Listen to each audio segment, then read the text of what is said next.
ನಮಸ್ಕಾರ ಕನ್ನಡದ ಕಲಾ ರಸಿಕರೇ, ಕನ್ನಡದ ಮನಸ್ಸುಗಳೇ, ಕನ್ನಡದ ಬಂಧುಗಳೇ. ಇಲ್ಲೊಂದು ಹೊಸ ತಂಡ ಒಂದು ಸಿನಿಮಾವನ್ನ ತೆರೆಗೆ ತಂದಿದ್ದಾರೆ. ಠಾಣೆ ಅಂದ್ರೆ ಬಹುತೇಕರಿಗೆ ಕನ್ನಡದ ಪದ ಅರ್ಥ ಆಗುತ್ತೋ ಇಲ್ಲವೋ ಗೊತ್ತಿಲ್ಲ. ನಾವು ಪೊಲೀಸ್ ಠಾಣೆ ಅಂತ ಕರಿತೀವಲ್ಲ ಕನ್ನಡದಲ್ಲಿ, ಅಪ್ಪಟ್ಟ ಕನ್ನಡದ ಪದ ಅದು. ಆ ಹೆಸರಿನಲ್ಲಿ ಠಾಣೆ ಅನ್ನೋ ಹೆಸರಿನಲ್ಲಿ ಒಂದು ಸಿನಿಮಾ ಮಾಡಿದ್ದಾರೆ. ಆ ಸಿನಿಮಾದ ಬಗ್ಗೆ ನನಗೆ ಅಷ್ಟು ಮಾಹಿತಿ ಗೊತ್ತಿಲ್ಲದೆ ಹೋದ್ರೂ ಸಹ ಅವರ ಹೊಸ ಪ್ರಯತ್ನ, ಹೊಸ ತಂಡಕ್ಕೆ ನಾನು ಕರ್ನಾಟಕ ರಕ್ಷಣಾ ವೇದಿಕೆಯ ಪರವಾಗಿ ಆ ಎಲ್ಲ ಗೆಳೆಯರನ್ನ ವಿಶೇಷವಾಗಿ ಅಭಿನಂದಿಸ್ತೇನೆ. ಅದರಲ್ಲಿ ಒಂದು ಹಾಡಿದೆ, ತುಂಬಾ ಸಣ್ಣ ಮಕ್ಕಳು ಹಾಡಿರುವಂತ ಹಾಡು,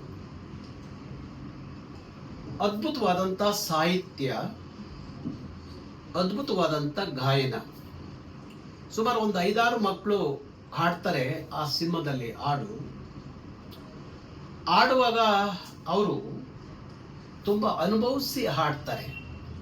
ಯಾವ ನುರಿತ ಕಲಾವಿದರಿಗಿಂತಲೂ ಕಡಿಮೆ ಇಲ್ಲ ಅನ್ನೋ ಹಂಗೆ ಆ ಮಕ್ಕಳು ಹಾಡ್ತಾ ಹೋಗ್ತಾರೆ. ನಿರಾಳವಾಗಿ ಹಾಡ್ತಾರೆ. ಅದು ಒಂದ್ ಕಡೆ ಅತ್ಯುತ್ತಮವಾದ ಗಾಯನ ಒಂದ್ ಕಡೆ ಆದ್ರೆ, ಮತ್ತೊಂದ್ ಕಡೆ ಬಾಳಿನಲ್ಲಿ ಭರವಸೆಯ ಬೆಳಕು. ಬಾಳಿನಲ್ಲಿ ಭರವಸೆಯ ಬೆಳಕು ಅನ್ನುವ ಪ್ರಾರಂಭ ಆಗುವ ಆ ಪದಾರ್ಥ ಎಂತ ಅದ್ಭುತ. ಇವತ್ತಿಗೆ ಮೆಸೇಜ್, ಅದು ಸಂದೇಶ ಅಂದ್ರೆ, ಎಷ್ಟೋ ಜನ ಸೋಂಬೇರಿಯಿಂದ ಕಾಲ ಕಳೆಯುವಂತ ಯುವಕರಿಗೆ, ಇವತ್ತಿನ ಯುವ ಜನಾಂಗಕ್ಕೆ ಒಂದು ಅದ್ಭುತವಾದಂಥ ಸಂದೇಶ ಆ ಹಾಡು. ಹೇಗೆ ನಮ್ಮ ಜೀವನವನ್ನು ಕಟ್ಕೋಬೇಕು, ಹೇಗೆ ನಮ್ಮ ಹಿರಿಯರನ್ನ ಪ್ರೀತಿಸಬೇಕು, ಹೇಗೆ ನಮ್ಮ ಹಾದಿಯಲ್ಲಿ ನಾವು ಸಾಗಬೇಕು, ಯಾವ ವಿಚಾರಕ್ಕೆ ನಾವು ಹೆಚ್ಚು ಮಹತ್ವ ಕೊಡಬೇಕು, ದುಡಿದು ತಿನ್ನುವಾಗ ಅದರ ಸುಖ ಎಂಥದ್ದು, ಬೆವರನ್ನ ಸುರಿಸಿ ಬದುಕನ್ನ ಹಸನಗೊಳಿಸಬೇಕು, ಬೆವರ ಸುರಿಯದ ಬದುಕಲ್ಲ, ಈ ಥರದ್ದು. ಆಮೇಲೆ ಕೈಕಟ್ಟಿ ಕೂತ್ಕೊಂಡ್ರೆ ನಾವೇನು ಸಾಧಿಸಕ್ ಆಗಲ್ಲ. ಹಾಸಿಗೆ ಇದ್ದಷ್ಟು ಕಾಲ್ಚಾಚು ಅಂತ ಗಾದಿ ಮಾತಿದ್ರು, ಹಾಸಿಗೆಯ ಮೀರಿ ಕಾಲ್ಚಾಚಿ ಒಂದು ದೊಡ್ಡ ಕನಸನ್ನ ಕಟ್ಕೊಳ್ಳಿಕ್ಕೆ ಏನು ತಪ್ಪಲ್ಲ ಅನ್ನುವ ಅರ್ಥದಂತೆ ಆ ಸಾಹಿತ್ಯ ಮುಂದುವರೆಕೊಂಡು ಹೋಗುತ್ತೆ.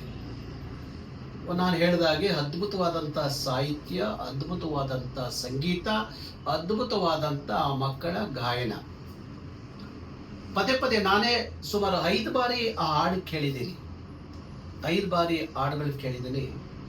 ಆ ಹಾಡಿನ ಪ್ರತಿಯೊಂದು ಸಾಹಿತ್ಯದ ವಿಚಾರ ನಮ್ಮ ಮುಂದೆ ಆಸೋದಂಗೆ ಅನಿಸುತ್ತೆ. ನಮ್ಮ ಜೀವನದಲ್ಲಿ ದಿನನಿತ್ಯ ನಡೆಯುವಂಥ ಆ ಸಾಹಿತ್ಯ ಅಂತ ಹೇಳಿ ಅನಿಸುತ್ತೆ.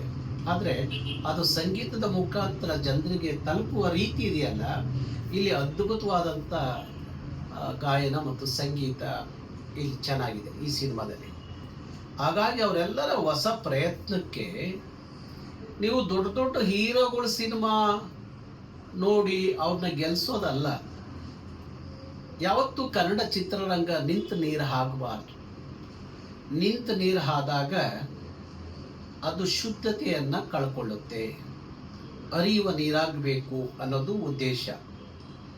ಆ ಹರಿಯುವಾಗ ಒಂದು ನದಿ, ಒಂದು ಸಾಗರ ಆಗ್ಬೇಕಾದ್ರೆ ಸಣ್ಣ ತೊರೆಗಳಿಂದ, ಹಳ್ಳ ಕೊಳ್ಳಗಳಿಂದ, ನದಿಯಿಂದ, ಸಮುದ್ರದಿಂದ ಒಂದು ಸಾಗರ ಅನಿಸ್ಕೊಳ್ಳುತ್ತೆ. ಹಾಗೆ ಒಂದು ದೊಡ್ಡ ಚಿತ್ರರಂಗ ಅದು ತನ್ನ ಪ್ರಭಾವವನ್ನು ಇಡೀ ಭಾರತಕ್ಕೆ ತಲುಪಬೇಕು ಅಂದಾಗ ಇಂಥ ಸಣ್ಣ ಪುಟ್ಟ ಸಿನಿಮಾಗಳು ತೆರೆ ಮೇಲೆ ಬಂದಾಗ ಅದನ್ನು ಗಂಭೀರವಾಗಿ ತಗೊಳ್ಳುವಂಥದ್ದು ಕನ್ನಡಿಗರು ತಿಳ್ಕೋಬೇಕು. ಭಾರಿ ಕಷ್ಟ ಬಿದ್ದಿರ್ತಾರೆ. ಸಿನಿಮಾ ಮಾಡುವ ಮುಖಾಂತರ ಏನಾದರೂ ಸಾಧಿಸಬೇಕು ನಾವು ಅನ್ನುವ ಛಲ ಇರುತ್ತೆ, ಹಠ ಇರುತ್ತೆ. ಪ್ರಾಮಾಣಿಕವಾದಂಥ ಪ್ರಯತ್ನ ಇರುತ್ತೆ. ಹಾಗಾಗಿ ಇಲ್ಲಿ ಅಂಥ ಪ್ರಯತ್ನಗಳು ಗೆಲ್ಲಬೇಕು, ಅಂಥ ಪ್ರಯತ್ನಗಳು ಸದ್ದು ಮಾಡಬೇಕು. ಇಲ್ಲಿ ಹಣ ಮಾಡಬೇಕು ಅನ್ನೋದಕ್ಕಿಂತ ಏನಾದರೂ ಸಾಧಿಸಬೇಕು ಅನ್ನುವ ಅವರ ಛಲ ಇದೆಯಲ್ಲ, ಅದನ್ನು ನಾವೆಲ್ಲ ಗೌರವಿಸಬೇಕು, ಅವ್ರನ್ನ ಬೆಂಬಲಿಸಬೇಕು. ಆದಾಗ ಮಾತ್ರ ಅವರಲ್ಲಿ ಇನ್ನೊಂದಷ್ಟು ಈ ಥರದ ಸಿನಿಮಾಗಳು ಬರಲಿಕ್ಕೆ ಸಾಧ್ಯ ಆಗತ್ತೆ. ಕುಡಿಯಲ್ಲೇ ಜಿಂಟ್ ಹಾಕ್ಬಿಟ್ರೆ ಅವರ ಬೆಳವಣಿಗೆ ಶೂನ್ಯ ಆಗತ್ತೆ. ಹಾಗಾಗಿ ಅದಕ್ಕೆ ಇನ್ನೊಂದಷ್ಟು ನೀರು ಗೊಬ್ಬರ ಹಾಕಿ ಅದನ್ನು ಬೆಳೆಸಿದಾಗ ಅದು ಎಮ್ಮರವಾಗಿ ಬೆಳೆಯುತ್ತೆ, ನೂರಾರು ಜನಕ್ಕೆ ನೆರಳಾಗತ್ತೆ, ನೂರಾರು ಜನಕ್ಕೆ ಆಧಾರವಾಗುತ್ತೆ. ಹಾಗಾಗಿ ಇಂಥ ಸಣ್ಣ ಪುಟ್ಟ ಸಿನಿಮಾಗಳು ಕೇವಲ ಇಬ್ಬರಿಂದ ಅಲ್ಲ, 10 ಕುಟುಂಬಗಳಿಗೆ ಬೆಳಕಾಗತ್ತೆ. ಹಾಗಾಗಿ ಅಲ್ಲೊಂದು ಬದುಕು ಇರುತ್ತೆ. ಒಂದು ತಿಂಗಳಗಟ್ಟಲೆ ನಾವು ಒಂದು ಸಿನಿಮಾ ಶೂಟಿಂಗ್ ಮಾಡುವಾಗ ತಿಂಗಳಗಟ್ಟಲೆ ನೂರಾರು ಜನ ಕಲಾವಿದರಿಗೆ ಊಟ ಸಿಗುತ್ತೆ, ಅವರ ಬದುಕಿನಲ್ಲಿ ಬೆಳಕನ್ನು ಕಂಡ್ಕೋತಾರೆ. ಹಾಗಾಗಿ ಯಾವ ಸಣ್ಣ ಪುಟ್ಟ ಸಿನಿಮಾಗಳು ಬಂದಾಗಲೂ ನೀವು ಅಷ್ಟೇ ಪ್ರೀತಿಯಿಂದ ಕನ್ನಡಿಗರು ಹಬ್ಕೋಬೇಕು ಅನ್ನೋದು ನನ್ನ ನೈಜವಾದ ಕಾಳಜಿ. ಹಾಗಾಗಿ ಈ ಸಿನಿಮಾವನ್ನು ಎಲ್ಲರೂ ನೋಡಿ ಅವರಿಗೆ ಆರೈಸಿ, ಮತ್ತು ಆ ಮಕ್ಕಳು ಈ ವಯಸ್ಸಿನಲ್ಲಿ ಅಷ್ಟೊಂದು ಅದ್ಭುತವಾಗಿ ಆಡ್ತಾರೆ ಕನ್ನಡದ ಈ ನೆಲದ ಮಕ್ಕಳು ಅಂದಾಗ ಅವ್ರನ್ನ ಪ್ರೋತ್ಸಾಹಿಸಬೇಕು, ಅವ್ರನ್ನ ಗೌರವಿಸಬೇಕು. ಆ ಮಕ್ಕಳು ಒಂದು ಕಾಲಕ್ಕೆ ನಮ್ಮ ನೆಲದಲ್ಲಿ ದೊಡ್ಡ ಆಸ್ತಿ ಆಗ್ತಾರೆ, ಕನ್ನಡಿಗರಿಗೆ ದೊಡ್ಡ ಆಸ್ತಿ ಆಗ್ತಾರೆ, ಕರ್ನಾಟಕಕ್ಕೆ ದೊಡ್ಡ ಆಸ್ತಿ ಆಗ್ತಾರೆ ಅಂತ ಎಲ್ಲ ಮಕ್ಕಳಿಗೆ ವಿಶೇಷವಾಗಿ ನಾನು ಅಭಿನಂದಿಸ್ತೀನಿ, ಆಶೀರ್ವಾದ ಮಾಡ್ತೀನಿ. ಆ ಮಕ್ಕಳು ಇನ್ನೂ ಎತ್ತೆತ್ತರಕ್ಕೆ ಬೆಳಿಬೇಕು ಅಂತ ಹೇಳಿ ಪ್ರಾರ್ಥನೆ ಮಾಡ್ತೀನಿ. ನಮಸ್ಕಾರ.